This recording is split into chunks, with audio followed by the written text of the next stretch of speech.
Well, hello again, and welcome to the Reformed Review. This is Pastor Kevin O'Connor, and I wanted to bring you a very special Bible that I have. And this is a huge Bible, will barely fit in frame. I could have recorded this way, but it would have been bad. This is the NIV Archeological Study Bible. Now, as you know, the NIV is not my preferred translation. I do not have an aversion to the NIV. As a matter of fact, you've watched me review the NIV Grace and Truth Study Bible on this page, the goatskin edition with, really nice ribbons. And I mean, I love that Bible. It's easy to read through and it's pretty practical.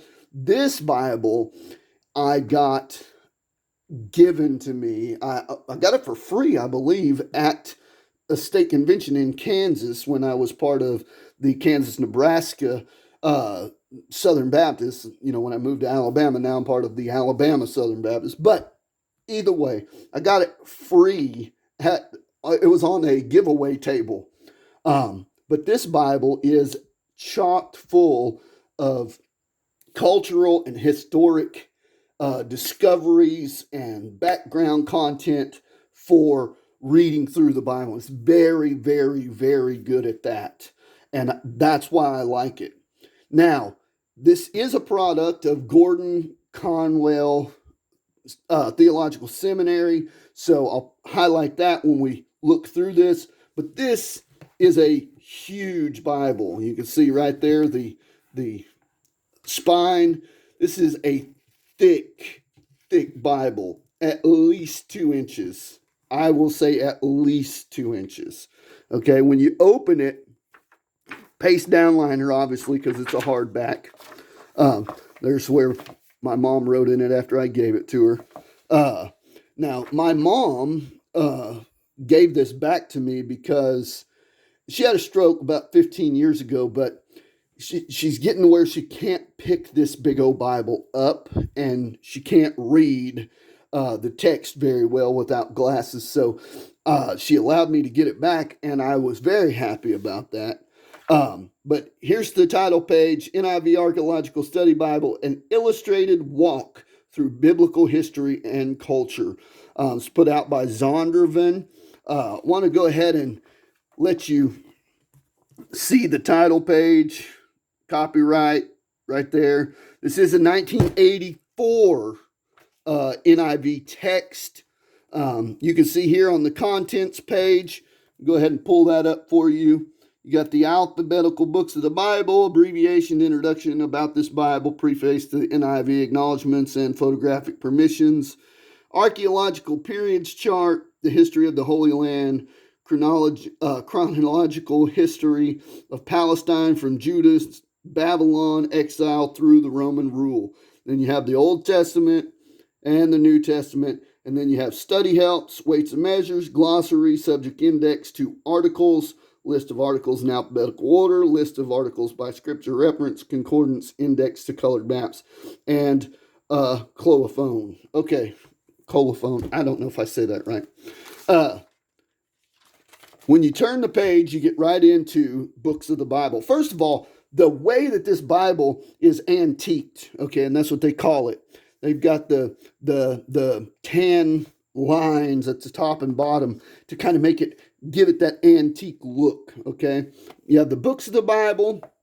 You have abbreviations found in this Bible.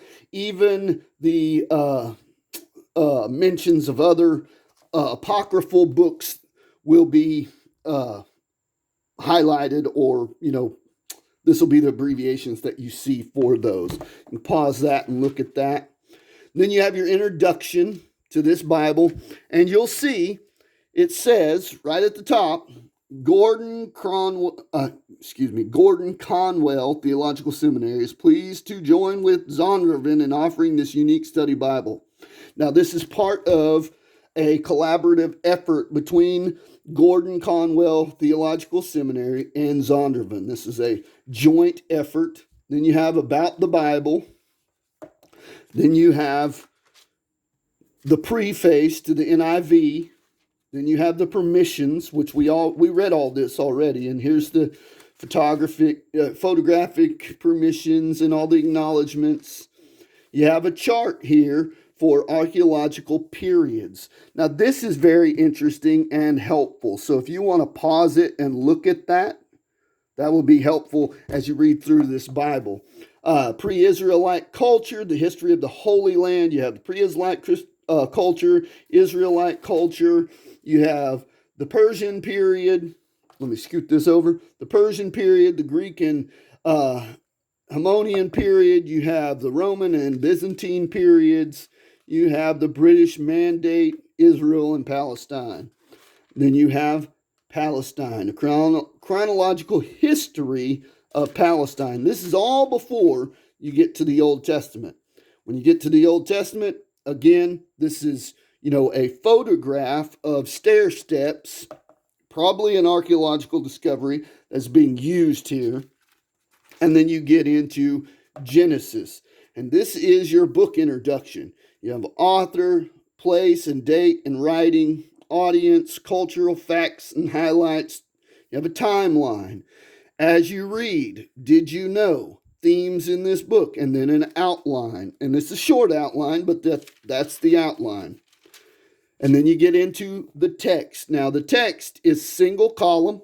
It is 8-point font, which is not real small, so it's definitely readable. Now, the notes at the bottom of the page for this study Bible are probably a 5 or 6-point font, double column format. You have ancient voices. So you have right here, and I want to lift this up so you can see this. You have right here ancient voices from a old church father, okay? And let's see if I can get it to. There we go.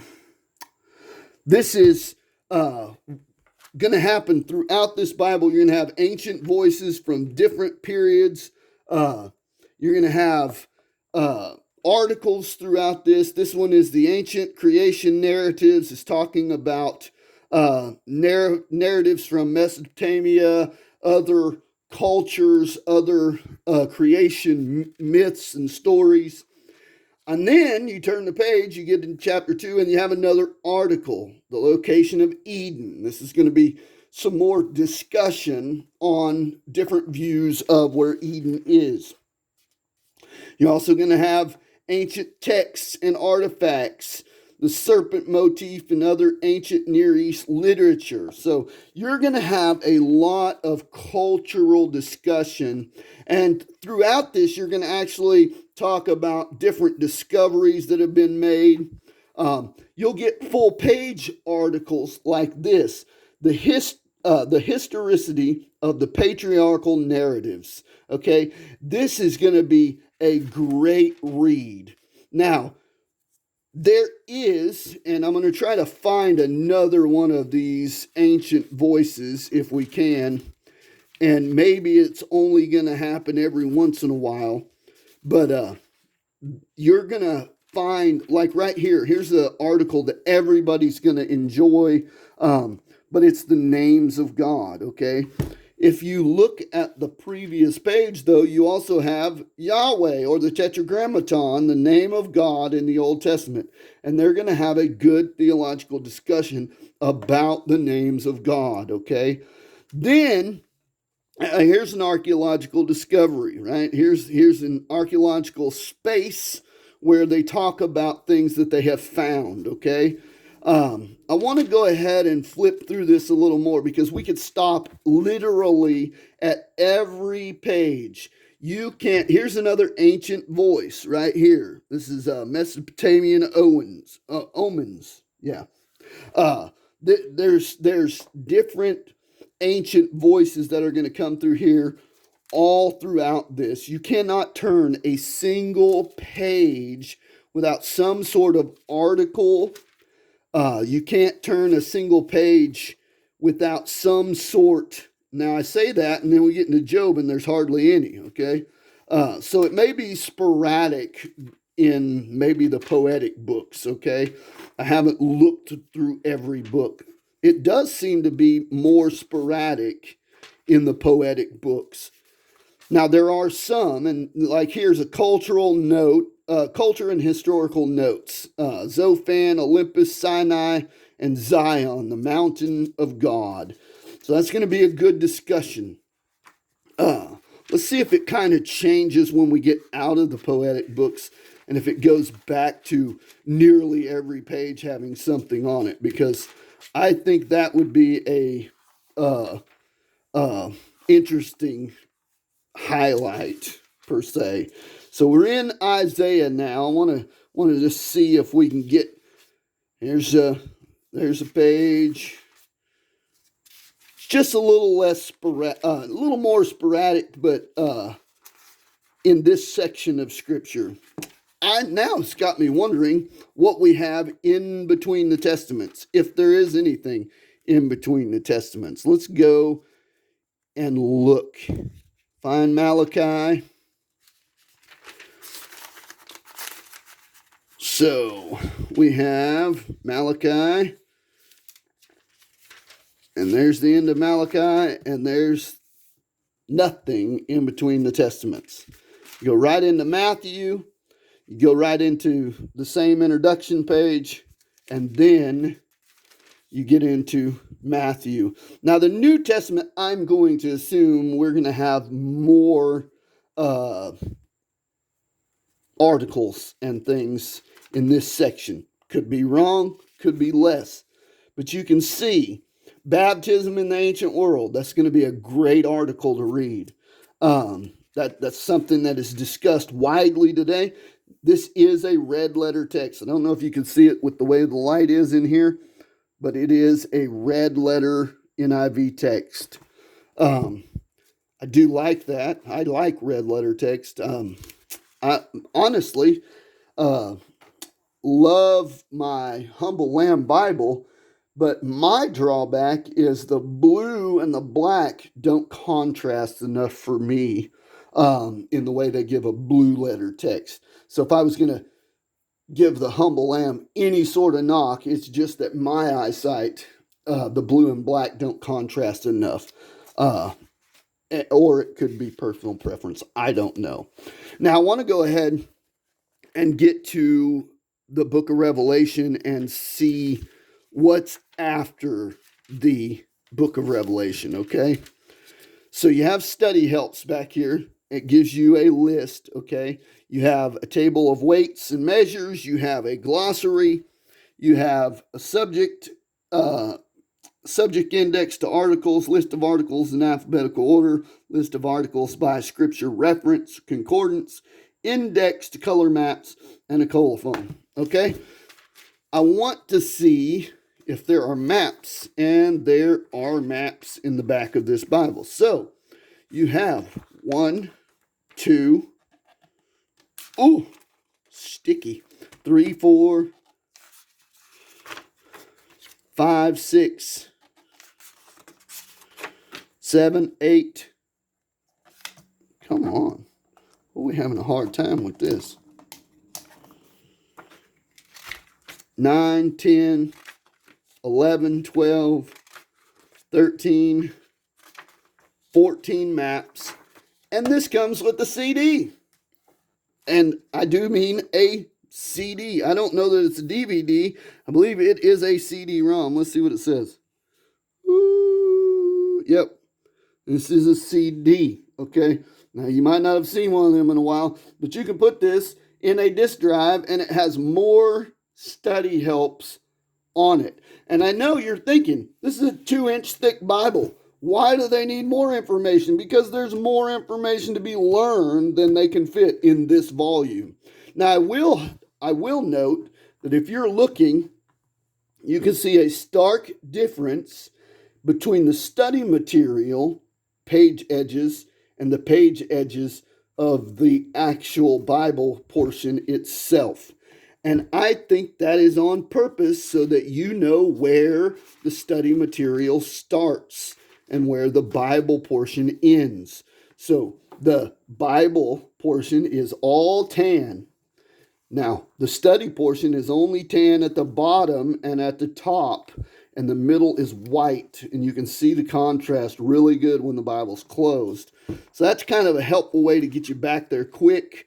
It is a 3-column concordance, okay? Want to go ahead and get to the, let's find the table of weights and measures. And then you have your glossary, which is single column.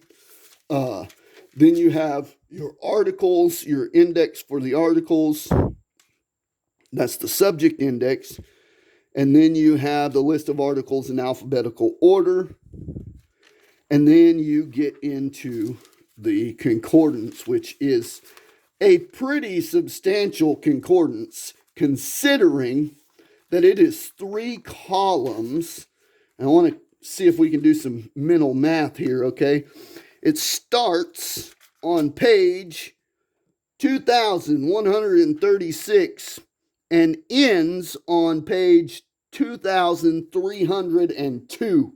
So you have some, 200 pages or close to 200 pages of concordance that is in a 3-column format. They have literally packed this with concordance, okay? And here's an index to the colored maps. And then you have your colophon. This is your different contributors, the editor, and all the things that you would need to know for that. This is no longer in print. So why are you telling me, Brother Kevin? Why are you telling us about this Bible? You can still find these Bibles for sale. They made a lot of them, and people are selling them.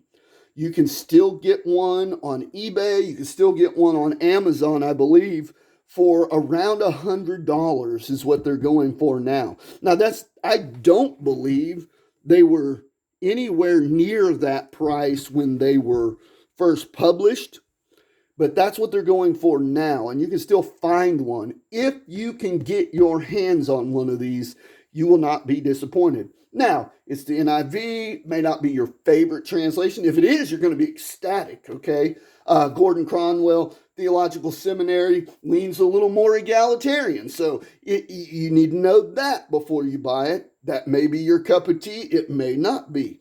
But this Bible, whether you agree with everything in it or not, is going to be a fabulous addition to your study material and very helpful in cultural understanding, archaeological understanding of Bible times. That's all I have for today. This is Pastor Kevin O'Connor from Oak Grove Baptist Church. This is the Reformed Review, and I hope you tune in next time. Make sure you hit the like button. Make sure you subscribe to this page. We're going to keep putting out videos of the Bibles that I own and Bibles that I purchase. God bless.